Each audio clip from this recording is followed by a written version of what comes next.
Página 10. Un planeta de virus, Carl Zimmer, 2011. Introducción. Un fluido vivo y contagioso. El virus del mosaico del tabaco y el descubrimiento de la virosfera. 65 kilómetros al sudeste de la ciudad mexicana de Chihuahua se levanta una cordillera árida y desnuda que lleva por nombre Sierra de Naica. En el año 2000, un grupo de mineros se abrió camino por una red de cuevas bajo las montañas. Al llegar a los 1000 metros de profundidad, dieron con un lugar que no parecía formar parte de este mundo. Desembocaron en una cámara que medía 9 metros de ancho y 27 de largo. Techos, paredes y suelos estaban recubiertos de cristales de aljez, translúcidos y lisos. Son numerosas las cuevas que acogen cristales, pero no como los de la Sierra de Naica. Los había que medían 11 metros y pesaban 50 toneladas. Aquellos no eran cristales de los que uno se coloca alrededor del cuello. Eran cristales que podían escalarse como si fueran colinas. Desde su descubrimiento, unos pocos científicos han obtenido autorización para visitar esta cámara tan excepcional, ahora conocida como la Cueva de los Cristales. Entre ellos se cuenta Juan Manuel García Ruiz, un geólogo de la Universidad de Granada. Sus investigaciones permitieron datar la edad de los cristales. Se formaron 26 millones de años atrás, coincidiendo con el momento en que las montañas empezaron a moldearse a partir de la erupción de los volcanes. Las cámaras subterráneas adquirieron forma en el interior de las montañas y se llenaron de agua caliente mezclada con minerales. El calor desprendido por el magma volcánico mantenía el agua a 57 grados centígrados, la temperatura idónea para que los minerales se desprendieran del agua y formaran cristales. Durante cientos de miles de años, el agua se las ingenió para mantenerse a la temperatura idónea y permitir que los cristales crecieran hasta alcanzar un tamaño surrealista. En 2009 otro científico, Curtis Sutle, visitó la Cueva de los Cristales. Sutle y sus colegas extrajeron muestras de agua de las piscinas de las cámaras y las trasladaron al laboratorio de la Universidad de Columbia Británica con el fin de analizarlas. Si reparamos en la especialidad de Sutle, este esfuerzo podría antojarse un despropósito. Sutle no tenía el menor interés profesional ni en los cristales ni en los minerales, ni en ningún otro tipo de roca. Se dedicaba al estudio de los virus. En la Cueva de los Cristales no mora persona alguna susceptible de ser infectada por un virus. Ni siquiera hay peces. Durante millones de años, la cueva ha permanecido biológicamente sellada del mundo exterior. Sin embargo, la visita de Sutle merecía de sobra el esfuerzo. Tras preparar las muestras de agua cristalizada, las observó bajo el microscopio. Se encontró con virus, enjambres de ellos. Cada gota de agua extraída de la Cueva de los Cristales contenía hasta 200 millones de virus. Ese mismo año, la científica Dana Winer emprendió su propia cacería de virus. En vez de sumergirse en una cueva, optó por hacerlo en el cuerpo humano. Dispuso que una serie de individuos lanzaran esputos en una taza y, a partir de este fluido, ella y sus colegas extraerían fragmentos de ADN. Acto seguido comparaban estos fragmentos con millones de secuencias almacenadas en bases de datos en línea. Buena parte del ADN era de origen humano, pero muchos fragmentos procedían de virus. Antes de que Winer llevara a cabo su investigación, la comunidad científica había dado por sentado que los pulmones de las personas sanas permanecían esterilizados. Por el contrario, Winer descubrió que, de media, contenían 174 virus. Solo el 10% de las especies detectadas por Winer mantenía algún tipo de parentesco cercano con el conjunto de los virus catalogados hasta el momento. El 90% restante era tan extraño como cuanto acechaba en el interior de la Cueva de los Cristales. Allí donde los científicos posan la mirada, ya sea en las profundidades de la Tierra, en los granos de arena que el viento arrastra desde el Sahara o en los lagos ocultos que reposan a 1,5 kilómetros por debajo de los hielos de la Antártida y descubren nuevos virus, a un ritmo superior del que permite descifrarlos. Y la virología es todavía una ciencia joven.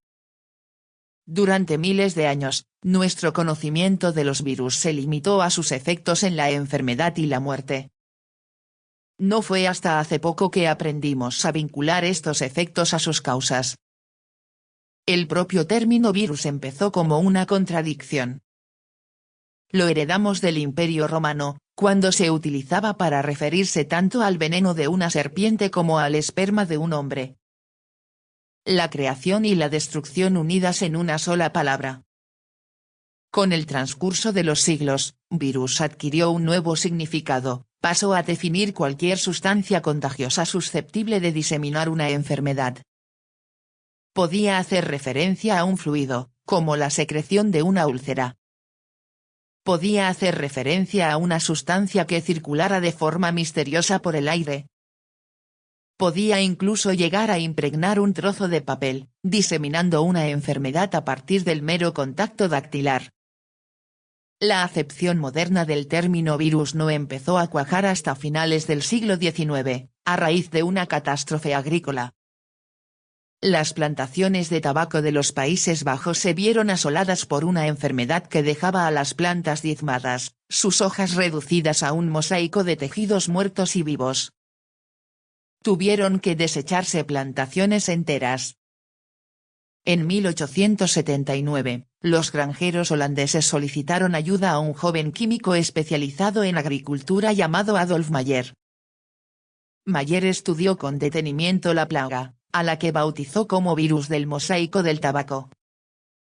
Analizó el ambiente en el que crecían las plantas, el terreno, la temperatura, la luz solar. Fue incapaz de hallar nada que distinguiera a las plantas sanas de las enfermas. Pensó que quizá las plantas eran víctimas de una infección invisible. Los científicos que estudiaban las plantas ya habían demostrado la capacidad de los hongos para infectar tubérculos y otras plantas, por lo que Mayer buscó hongos en las plantas del tabaco. No encontró nada. Luego buscó gusanos parasitarios que pudieran estar infestándolas. No encontró nada. Por último, Mayer extrajo savia de las plantas enfermas e inyectó algunas gotas en las sanas. Las plantas sanas enfermaron. Mayer reparó en que algunos patógenos microscópicos debían de estar multiplicándose en el interior de las plantas. Extrajo savia de las plantas enfermas y la incubó en su laboratorio. Colonias de bacterias empezaron a crecer. Alcanzaron tal tamaño que Mayer fue capaz de verlas sin necesidad de recurrir al microscopio. Después injertó estas bacterias en las plantas sanas, preguntándose si propagarían la enfermedad del mosaico del tabaco. No hicieron nada parecido. Con este fracaso las investigaciones de Mayer llegaron a un punto muerto. El mundo de los virus quedó precintado. Página 14. Unos años más tarde, otro científico holandés, Martinus Beijerinck, reemprendió el trabajo de Mayer en el punto en el que éste lo había dejado. Se preguntó si otra cosa que no fueran las bacterias podía ser responsable de la enfermedad del mosaico del tabaco, quizá algo mucho más pequeño.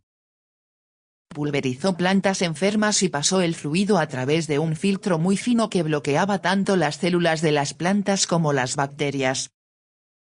Al injertarles el fluido depurado, las plantas sanas enfermaron. Beijerinck filtró el jugo de las plantas recién infectadas y descubrió que podía seguir infectando más tabaco. Algo contenido en la savia de las plantas infectadas, algo de menor tamaño que las bacterias, era capaz de replicarse y propagar la enfermedad. En 1898, Beijerinck lo llamó un fluido vivo y contagioso. Lo que fuera que transportaba aquel fluido vivo y contagioso era diferente a cualquiera de las formas de vida conocidas por los biólogos. No solo era inconcebiblemente pequeño, sino también asombrosamente fuerte. Aunque Beijerinck añadiera alcohol al fluido filtrado, este seguía siendo infeccioso. Calentar el fluido hasta llevarlo cerca del punto de ebullición tampoco le causaba daño alguno. Beijerinck empapó papel de filtro con savia infecciosa y lo puso a secar. Al cabo de 3 meses, podía sumergir el papel en agua y emplear la solución para conseguir que enfermaran nuevas plantas. Beijerinck recurrió al término virus para definir el misterioso agente que habitaba en aquel fluido vivo y contagioso. Fue la primera vez que se empleó en su concepción actual.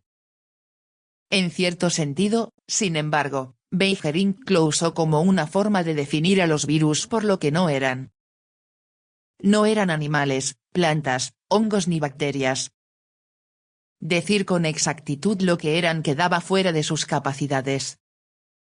Pronto se puso de manifiesto que lo que Beijerinck había descubierto era solo un tipo de virus entre una gran variedad. A principios del siglo XX, otros científicos emplearon el mismo método de filtros e infecciones para relacionar diferentes enfermedades con diferentes virus. Con el tiempo aprendieron a cultivar algunos virus fuera de animales vivos y plantas, utilizando únicamente colonias de células que crecían en platillos o frascos. Pero estos científicos seguían sin ponerse de acuerdo sobre qué eran en realidad los virus. Algunos argumentaban que no eran más que sustancias químicas. Otros pensaban que se trataba de parásitos que crecían en el interior de las células. La confusión en torno al tema era de tal magnitud que los científicos ni siquiera se ponían de acuerdo sobre si los virus estaban vivos o muertos. En 1923, el virólogo británico Frederick Tuord declaró: "Resulta imposible definir su naturaleza". Esta confusión empezó a disiparse gracias al trabajo de un químico llamado Wendell Stanley. Como estudiante de química en la década de 1920, Stanley aprendió a combinar moléculas para generar patrones recurrentes, formando así cristales. Los cristales eran capaces de revelar cosas acerca de las sustancias que, de otro modo, habrían permanecido ocultas. Los científicos podían lanzar rayos X a los cristales, por ejemplo, y observar la dirección que tomaban los rayos reflejados. Los patrones producidos por los rayos X ofrecían pistas sobre las moléculas en el interior de los cristales. A principios del siglo XX, los cristales ayudaron a resolver uno de los mayores misterios de la biología, la composición de las enzimas. Desde hacía mucho tiempo, los científicos sabían que las enzimas eran producidas por animales y otros seres vivos con el objetivo de desempeñar diversas tareas, como descomponer los alimentos. Al crear cristales a partir de enzimas, los científicos descubrieron que éstas estaban compuestas de proteínas. Stanley se preguntó si los virus no serían también proteínas. Para averiguarlo comenzó a intentar fabricar cristales a partir de virus. Se decantó por una especie bien conocida, el virus del mosaico del tabaco. Stanley recolectó el jugo de plantas del tabaco infectadas y luego lo pasó por filtros muy finos, a imagen de lo realizado por Beijerinck 4 décadas antes. Para permitir que los virus cristalizaran en formas puras, Stanley procuró extraer cualquier tipo de componente del fluido vivo y contagioso, con la excepción de las proteínas. Después de obtener su brebaje destilado, Stanley observó la formación de pequeñas agujas en su interior. Luego crecieron hasta conformar láminas opalescentes. Por primera vez en la historia, una persona podía ver virus sin recurrir a microscopios. Estos virus cristalizados eran tan resistentes como un mineral y estaban tan vivos como un microbio. Stanley podía conservarlos durante meses, como si se tratara de sal común en una despensa. Cuando más adelante les añadía agua, los cristales regresaban a su estado de virus invisibles y eran capaces de infectar las plantas del tabaco con idéntica virulencia. El experimento de Stanley, publicado en 1935, asombró al mundo. La vieja distinción entre vivo y muerto pierde parte de su validez, señaló The New York Times. Sin embargo, Stanley también había cometido un pequeño pero profundo error. En 1936, los científicos británicos Norman Peary y Fred Bowden descubrieron que los virus no estaban compuestos puramente de proteínas, sino solo en un 95%. El 5% restante consistía en otra molécula, una sustancia misteriosa y en forma de cadena llamada ácido nucleico. Más adelante los científicos descubrirían que el ácido nucleico formaba parte del material genético, conteniendo las instrucciones para la formación de proteínas y de otras moléculas. Nuestras células almacenan sus genes en ácido nucleico de doble cadena, llamado ácido desoxirribonucleico, o ADN para simplificar. Muchos virus también presentan genes basados en el ADN. Otros virus, como es el caso del virus del mosaico del tabaco, cuentan con ácido nucleico de una sola cadena, llamado ácido ribonucleico ARN. 4 años después de que Stanley cristalizara los virus del mosaico del tabaco, un equipo de científicos alemanes pudo al fin observar los virus de forma individual. En la década de 1930, unos ingenieros inventaron una nueva generación de microscopios bajo los que se observaban objetos mucho más pequeños de lo que hasta entonces era posible. Gustav Kausche, Edgar Pancuch y Helmut Ruska mezclaron cristales de virus del mosaico del tabaco con gotas de agua destilada y colocaron el resultado bajo uno de los nuevos instrumentos. En 1939, anunciaron que habían observado unas varillas minúsculas, de una longitud en torno a los 300 nanómetros. Nadie había observado jamás, ni remotamente, un organismo vivo tan diminuto.